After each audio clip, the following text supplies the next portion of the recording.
आज आम्ही चाललो सगळी म्हशीच्या जत्रेला. म्हशाला तर आज गर्दी होती, एकदम टॉपची गर्दी होती बाबो. आता आम्ही थांबलोय पोळपाट घ्यायला. ही मावशी इथं पोळपाटचा पक्का भाव सांगते. एवढा सांगते 500-700 सांगते. मग याशी बघत राहते मावशी. आता थांबलो किचन घ्यायला. किचन तो प्रिंट करून देतो नाव.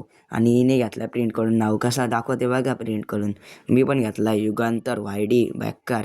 हे आता भेटल्या शेतात. आणि साहिल भेटलाय. ही बघा कशी कान उडवते. मावा बघा कसा हात करतात एकदम टॉपचा. आणि आत्या हसते लाजते बाबा. यो वाजून नाही दाखवीत, आपटून नाही दाखवीत बाबा. खराब येत वाटते आज लगेच फुटतील, नका घेऊ. आता आम्हाला भेटले काकी आणि आरोही. काकाच्या हाताला अन्वी आहे आणि काकीच्या हाताला आरोही आहे. यावी दोघेही घेतलाय जिराफ. आणि वाटते हिला काय नाही घेऊन दिला म्हणून अशी तोंड पाडून चालले. तर या दोघे पण कान उडवते. आता आम्ही आलो चायनीज खायला. अन्वी इथं बसली आणि आरोही तिथं बसली. कशी वाजवते बघा अन्वी. आता आरोही बघा कशी खाते एकदम टॉपचा. खा खा. आता आम्ही चालू घरी.